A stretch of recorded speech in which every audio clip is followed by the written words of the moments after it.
हाँ जी, welcome back guys. आज के टाइम पर जहां चारों तरफ एआई की बात हो रही, एक और टर्म है जिसको बहुत सारे लोग डिस्कस कर रहे हैं, that is basically generative AI. आज के इस वीडियो में हम लोग इसी चीज को समझने की कोशिश करेंगे कि आखिर जेनरेटिव एआई क्या है और आज के टाइम में जो हम लोग चैट जीपीटी या गूगल बार्ड की बात करते हैं, किस तरीके से ये जेनरेटिव एआई की मदद से जो है वो काम करते हैं। राइट, सो सबसे पहले हम लोग ये समझने की कोशिश करेंगे कि एआई क्या है और फिर समझने की कोशिश करेंगे कि जेनरेटिव एआई क्या है। अगर मैं बात करूं आर्टिफिशियल इंटेलिजेंस की कि आर्टिफिशियल इंटेलिजेंस क्या होता है, देखिए जब कभी भी आप ना सिस्टम्स को या मशीन्स को इंटेलिजेंट बनाना चाहते हैं, उनमें इंटेलिजेंस डेवलप करना चाहते हैं, that is basically artificial intelligence. अब ये होता कैसे है?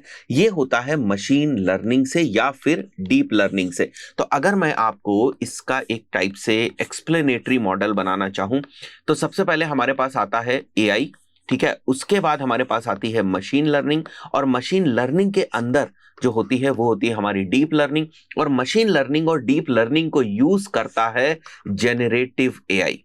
तो आज के टाइम में जब हम जेनरेटिव एआई की बात कर रहे हैं तो वो बेसिकली मशीन लर्निंग मॉडल्स को और डीप लर्निंग मॉडल्स को यूज करके आपको जो आउटपुट्स है वो प्रोवाइड करता है। Right, so artificial intelligence is done by machine learning and deep learning.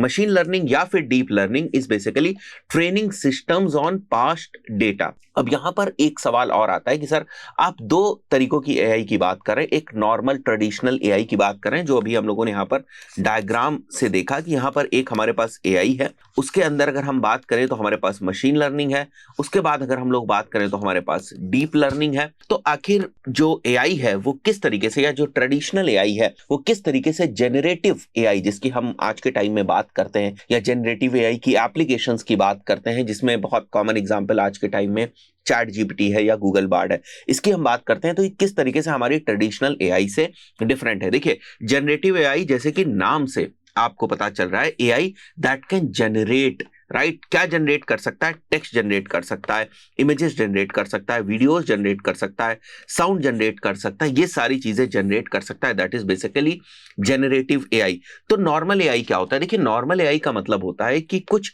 Inputs के बेसिस पर वो कुछ आपको आउटपुट्स प्रोवाइड करता है, और जो आउटपुट है वो इस चीज पे डिपेंड करते हैं कि ट्रेडिशनल या नॉर्मल एआई क्या करेगा, वो प्रिडिक्ट करेगा, क्लासिफाई करेगा या क्लस्टर करेगा, वो जनरेट नहीं करेगा। बट जो जेनरेटिव एआई होता है वो जनरेट करता है। अब जेनरेटिव एआई भी डिफरेंट डिफरेंट मॉडल्स के ऊपर काम करते हैं। अगर मैं दो सबसे पॉपुलर मॉडल्स की बात करूं तो वन इज एलएलएम, जिसकी भी बात सबसे ज्यादा होती है क्योंकि इसी के ऊपर चैट जीपीटी और गूगल बार्ड जो है वो बेस्ड है।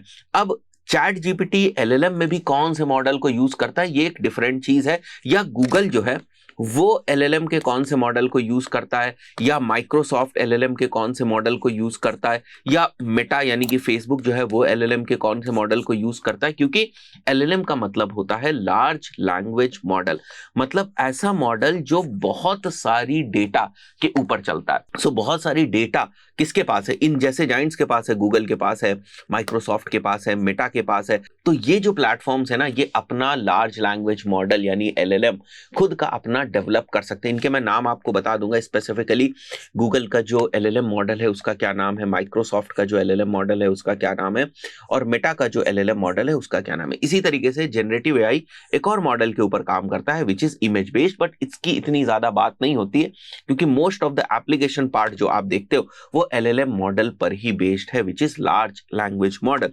थोड़ा और डिटेल में समझने की कोशिश करते हैं कि आखिर लार्ज लैंग्वेज मॉडल का मतलब क्या होता है। यहां पर देखिए आप, large language models are trained with immense amount of data. ये बात हमें समझ में आ गई क्योंकि एआई की जो फाउंडेशन है वो इसी के ऊपर बेस्ड है कि बहुत सारी डेटा होगी और उसके बेसिस पे मशीन्स को इंटेलिजेंट बनाया जाएगा, लर्न कराया जाएगा कुछ। So LLMs are trained with immense amount of data and uses self supervised learning. अब दो टर्म्स इसमें और आएंगे, that uses self supervised learning to predict the next token, right, in a sentence given the surrounding context. जो हम phrase वगैरह provide करते हैं that is basically given the surrounding context. तो अब इसका मतलब क्या है कि लार्ज लैंग्वेज मॉडल्स ट्रेन किए जाते हैं बहुत ही हैवी अमाउंट ऑफ डेटा के ऊपर। तो इतनी अमाउंट ऑफ डेटा किन लोगों के पास है? मैंने वैसे आपको बताया, गूगल के पास है, माइक्रोसॉफ्ट के पास है, मेटा के पास है, बहुत सारी डेटा है। तो इन्होंने अपने एलएलएम्स जो है वो डेवलप कर दिए। उन एलएलएम्स के अलग अलग नाम है, फिर उनकी टेक्निकलिटीज अलग है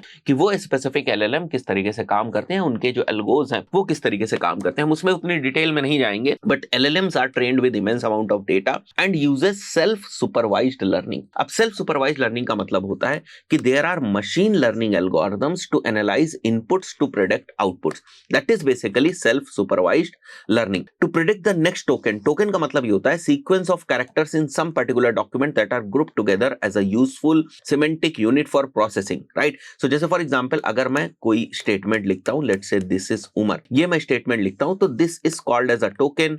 ये भी अगर आप देखोगे this is a token, this is a token, वही लिखा हुआ है। A token is a sequence of characters in some particular document that are grouped together as a useful semantic unit for processing। तो ये as a useful semantic meaningful unit for processing हो गया। सो I believe अभी आपको ये बात समझ में आ गई होगी कि जेनरेटिव एआई में और नॉर्मल एआई में, जो हमारा ट्रेडिशनल एआई होता है, उसमें क्या फर्क होता है। ये जनरेट नहीं कर सकता कोई नई चीज, ये based on some inputs predict कर सकता है, क्लासिफाई कर सकता है, क्लस्टर कर सकता है। बट जेनरेटिव एआई क्यों यूनिक है? क्योंकि ये नई चीजों को जनरेट कर सकता है बेस्ड ऑन जो प्रीवियस डेटा है, जिसके बेसिस पे उसने लर्न किया है, उसी के बेसिस पे वो जनरेट करता है, but it can generate, right. So अगर मैं और स्पेसिफिक होना चाहूं, इसके एप्लीकेशन पार्ट को समझना चाहूं, तो जेनरेटिव एआई क्या कर सकता है?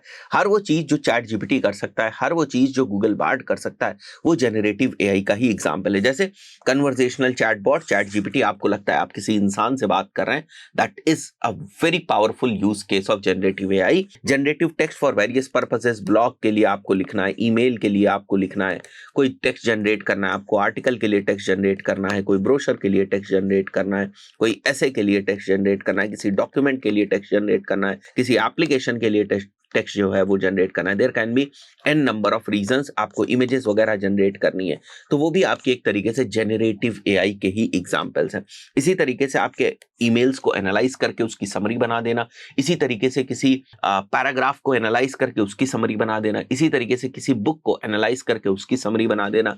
These all are the use cases of generative AI. और इसी तरीके से आपकी बहुत सारी डेटा को भी एनालाइज करके वो कुछ प्रेडिक्शंस जो है वो कर सकता है, कुछ फोरकास्टिंग जो है वो आपको दे सकता है। That is basically generative AI. आपके लिए कोड लिख सकता है इन डिफरेंट लैंग्वेजेस, जैसे अगर आपको पाइथन का कोड लिखवाना है वो लिख सकता है, आपको C++ का कोड लिखवाना है वो लिख सकता है। तो जो भी लैंग्वेज का आपको कोड लिखवाना है, that generative AI can do. So I believe अभी आपको ये जो टर्म आज के टाइम में बहुत ज्यादा कॉइन हो रहा है, एआई की जहां बात होती है, टेक्निकली लोग इसकी ज्यादा बात करते हैं, बट अगेन ये टॉपिक जो है वो मशीन लर्निंग का, डीप लर्निंग का टॉपिक है, या फिर हम कहें डेटा साइंस का, अगर ब्रॉड सेंस में समझना चाहें तो डेटा साइंस का ये टॉपिक है, जेनरेटिव एआई या एआई। बट क्योंकि इसकी चर्चा बहुत ज्यादा हो रही है और आप लोग एज अ डिजिटल मार्केटर बहुत सारी जगहों पर जनरेटिव एआई ये सारी चीजें सीख रहे हैं, तो कुछ टर्मिनोलॉजीज, कुछ बेसिक फंडामेंटल्स आपको पता होना चाहिए कि आर्टिफिशियल इंटेलिजेंस का क्या मतलब होता है, जनरेटिव एआई का क्या मतलब होता है, मशीन लर्निंग का क्या मतलब होता है, एलएलएम्स का क्या मतलब होता है। अगेन